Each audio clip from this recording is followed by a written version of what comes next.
The rain is absolutely tipping it down outside, but I love it so much. I absolutely love the whole like dark nights, autumn vibes, and I feel like it hasn't happened yet. Like every single day I'm at school and it's absolutely sweltering outside. Just make it dark, make it Halloween. It's not felt like October. Anyway, today I'm going to be talking to you guys about many things, but mainly mental health, because you know that's my favourite thing to talk about. I also think it's really, really important to talk about it. But yeah, I'm just going to be discussing a lot of things with you guys today. So let's get into the video. Okay, so I'm going to start by just saying, before we get into this video, this isn't just going to be based on like mental health conditions. Mainly it's going to be aimed towards just our emotions. And so if you're sitting at home thinking, oh, I don't really experience any like anxiety, depression, OCD, anything like that, I'm going to be talking about literally emotions. Everyone experiences emotions, and emotions are the driving force of why we do things and why we act certain ways and literally why we live. And I find that so fascinating. Like, you know, we do things that we enjoy because it makes us feel good, or we avoid things that we don't want because it makes us feel bad. Like, our emotions can tell us things that maybe we didn't even want to hear, but we need to hear them. And I feel like it's crazy how our brain has ways of just telling us things. And if you are able to tune into them and actually listen to what it's saying, it can explain so much. And I feel like a lot of the time people don't understand what they're going through mentally because it's so internal. Like, there's barely any ways to actually visualize it outside of your body. For example, physical health, if you've got like a cut on your leg, you can visually see that and you can understand what is causing you pain based on that. But with your mental health, it's all in your brain and just in your body, and there's no real way to kind of visualize that unless you do certain techniques to kind of see it. And I think that's why it can be so confusing, is because everything's going on in your brain, and sometimes you just can't differentiate what you want to know, what you need to know. Maybe sometimes you can't even think about a solution because there's just too much in your head going on. And I thought I'd share some strategies that I use. Some strategies that I use to kind of visualize my internal thoughts. A favourite thing to do is to journal. So this is my journal. I literally write down, if I ever feel like I've got too much in my head and it just needs to get out and be on a piece of paper, I will literally sit down, and it literally takes like 10 minutes, and I just write anything that I feel. And sometimes it's even stuff that you maybe feel but you don't really think too much about it. Like, you know it's there in your head, but as soon as you start to write and things start to fit into place, it just starts making more sense. I found there's been multiple occasions when I've felt overwhelmed in my brain, and literally just writing unlocked thoughts and feelings which I could feel them, but I couldn't put it into words in my brain, and it only made sense when I could put it down on a piece of paper. So I think journaling is like really good, even if it's just like a sentence of one thing that's been worrying you, or one thing that you wish you could understand, even if it's a question. Do you know what I mean? Just something that you need to get out, because sometimes just being able to actually, it's like making the internal feelings actually like physical, and you can actually have it looking back at you and be able to read it. I feel like that whole process of being able to actually see it in real life, it can sometimes just make a lot more sense. Hello, it is Editing Holly here. I thought I'd just quickly cut in and say, everyone's different, so this may not work for everyone. All I would say is to try it. If you've never tried it before, never thought to write down your thoughts, or maybe if you did it in the past, like years ago, and it didn't work, just try it one more time. Just get a scrap piece of paper and just write down something. If it doesn't help you, then it doesn't help you. I'll probably talk about some more ways other than journaling. But I would always recommend trying it, because if you don't try, you won't know. And I feel like a lot of the time, us as humans, we try to put off things that are good for us. A lot of the time, like for me, journaling, I didn't actually start journaling until recently, when I knew people were saying it was really good and helpful for so long. And I was just like, no, it just made my hand hurt from writing. No, I just can't be bothered. But like, really, it has done so much for me just by writing stuff down. If you're someone who maybe that strategy won't work for, that's absolutely fine. You shouldn't feel like that's a bad thing or anything like that. Talking to people is obviously really important. You know, you may be someone who has a really solid friendship group or family who you can talk to, which I'd really recommend. But if you're like me, I don't really like to say it to other people, and I feel like sometimes it's even hard to say out loud. Maybe even just sitting by yourself, and I know this is going to sound like really creepy, but like sit by yourself and just say it out loud. You know, no one else is going to hear you. You're just saying it to try and hear it, I guess, because a lot of the time, you know, I've had times where I just can't physically say, like, literally on the tip of my tongue, and I can't say what I want to say, and I'm just like, why can't I just put that into words and say it? Like, I can write it down easily, just can't say it.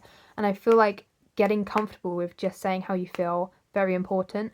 I think I talk a little bit more about stuff like hobbies and other ways to deal with it, so I'm going to leave that to past Holly to talk about. But yeah, all the time we experience such intense emotions because of change. Change is one thing in life which is inevitable, and I feel like it's very important to make that clear.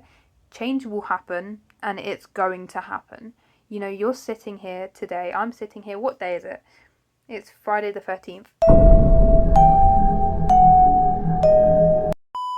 It's Friday the 13th right now, and I'm sitting here and I know that this day it will be over and something new will happen tomorrow. Maybe I've made plans tomorrow, so I kind of know what's going to change in my day tomorrow. However, when you sit here and I'm thinking about my foreseeable future, there are certain things that I just won't be able to account for or even consider to be a possibility, because you can't sit here and just know every single thing that's ever going to happen to you. You can make plans and you can make goals for your future, but who's to say they won't change at some point? You know, I'm sitting here right now thinking, I want to be a clinical psychologist. I want to study clinical psychology at university. I'm sitting here right now, that's my goal in mind. But imagine one day I wake up and think, I don't want to do that anymore. That's a life-changing thing, which I can't even account for that in my life right now. And if I was to sit here and try and think of every possible thing to happen in my life, it would just get too much. And I feel like that's why I'm still working on this. That's why it's really important to just take change as it comes, and it's going to alter your emotions and it's going to alter how you feel. I feel like it's important to allow your emotions to be and just to feel them, even if they're unpleasant and something that you wish you could just get rid of, not feel that ever again. You know, sometimes you experience stuff that is just painful, but I feel like it's important to know that every single emotion is there to tell you something. I'm back again. I just wanted to say also, like, if you didn't feel any emotions, then that's a very, very unfortunate life to live. You know, you don't get to experience the love, the excitement, the appreciation for the world. So, you know, sometimes I do feel a bit hard on myself and think, why are you feeling like so sad right now? Like, what's the purpose? But the purpose is because, you know, life it's got to me, and I just care so deeply about things. And I feel like that's what's really important. We all care so deeply about different things. And yes, some people may be more sensitive than others. It doesn't mean that they care any more or any less. It just means that we have different ways to portray our emotions as well. I feel like that's very important to say, because some people may think, you know, if someone's gone through something and they're just like, you know, working through it, people will be like, oh, like, what's going on with them? They're not reacting how they should react. There's no real way to react to things. We all have our own coping mechanisms, way to make like work through it. So yeah, I feel like you know, when you have something so good, such as really good emotions like love, excitement, you're gonna have to just take the bad as well, because with good comes bad. I don't remember what I was saying, but yeah, allow emotions to be, because they are teaching you something. Whether you want to hear what it wants to say, a lot of the time we don't want to hear things that happen to us. We don't want someone to say it to us. We don't want to hear what's actually happening. We just want to live blissfully unaware, because I think that's sometimes a peaceful way to live. However, knowing that there is something that you need to address, I don't think you're ever going to be peaceful until you accept how you're feeling, if you get what I mean. I think it is very important to allow your emotions to teach you something, because, there's always a reason for everything. So it's important to accept that, because inevitably you're going to have days when you feel bad. You're going to have good days when you feel great, and you're never going to know how you're going to feel tomorrow. I'm sitting here thinking I'm going to have a great day tomorrow, but imagine I don't. I have no control over that. My emotions will do what it wants. And yes, they are controlled by external factors, like whether I've fallen over and made a fool of myself, whether literally I've heard the worst news of my life, whether I've had the best news in my life. Yes, there are external factors, but sometimes you just have those days when you're like, I don't get why I feel this way. Do you know what I mean? And I feel like it's very important to allow that emotion to be within you, but don't let it control you. Boom. I think a good way to not let it control you is to kind of work through it and, say, okay, I accept that this is how I feel, but I want to know why, and actually be willing to know why, because I feel like a lot of people think, okay, I'm just going to get on with my day and just try and forget about it. But just forgetting about it doesn't work, because you're thinking about the fact that you're trying to forget about it, and ultimately you're still going to have that feeling in your chest, or the pounding in your head. There's ways that your body is telling you need to be caring for yourself and thinking about yourself. So don't neglect your thoughts. Allow and listen to them. Obviously I'm saying this, and sometimes it's not easy to do that.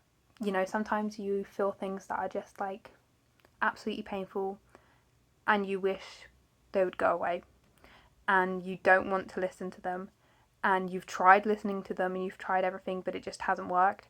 And I think that's the point when you just need to start making different changes in your life, and that doesn't even need to be anything surrounding the issue that you've got going on.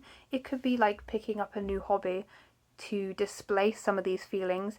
I know a lot of people pick up boxing when they feel angry, but you can do so many things. For example, for me, playing piano and singing, that can release some of my emotions, and I feel like everyone's got that special thing that they do that can take emotions from their body and just for even just a split second dissolve it. Do you get what I mean? When I'm playing the piano, my feelings are on the piano. All my thoughts and all my feelings are laid out in front of me, and I'm just playing. They leave my body just for a split second as I'm going for it. And I feel like one way is to obviously find new hobbies, find new things that you're passionate about, and find the things that are good in life, because life is good. And I feel like everyone focuses on the negative a lot of the time, and it's very easy to think about the negative all the time, because our world is full of things that are bad, but then our world is also full of things that are good. Surround yourself with good people, and there are good things in this world. It's so easy to get caught up on things that aren't good, because good things will make us feel good, obviously, but I feel like if there's so many ways that bad things can, so many emotions that bad things can cause us, when good things, you've only got a smaller amount of ways you can feel about it. Really excited, really happy, really ecstatic, you've got those emotions. But I feel like the bad can play on your mind way, way more. And if, for example, one good thing and one bad thing happened in a day and they are absolutely equal, those two things should have equal impact on your life, you're going to focus way more on the negative thing because it's just, you feel like there's going to be so much change due to that or so much bad stuff coming from that. And you just completely forget that this good thing is happening as well. And it's just like our world. There's so much negativity and bad and awful things that are happening, but there's also so many good things and so many happy things and so many things that if you just looked for, because you have to look for the good things a lot more than you have to look for the bad things, because the bad things literally are straight in your face every single day. But good things come in things that maybe you're just so used to that you don't even sit and think, wow, that is so good. Like, for example, just being able to go outside and just see people together, that's a good thing, but we never really think, oh, that's good. We just think that's normal. But maybe if we just change that and think, it's just so nice sometimes to be like looking at trees and think, because that's a positive thing. A tree is a positive thing. It's giving us oxygen to breathe. You know, birds as well. I'm actually scared of birds slightly. But, you know, just seeing them in the sky is beautiful. There's so many beautiful things out there that sometimes because we're so used to them, we don't even bother. Look again. Do you know what I mean? But everyone's so fascinated by negative things because, and I'll admit, sometimes the negative things, they're very fascinating and I also fixate on them. But I think it's really good to try and obviously be aware and obviously educate and understand things that are happening in the world, like wars and any like controversial topics.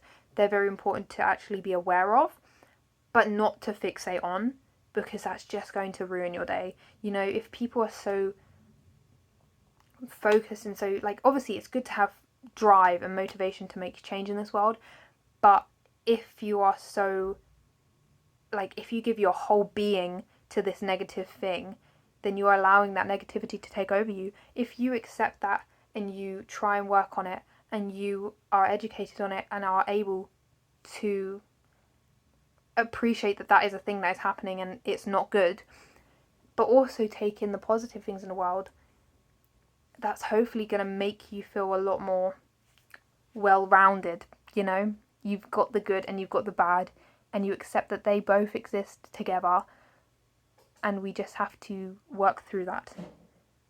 Anyway, I'm going to eat these now. Goodbye, everyone.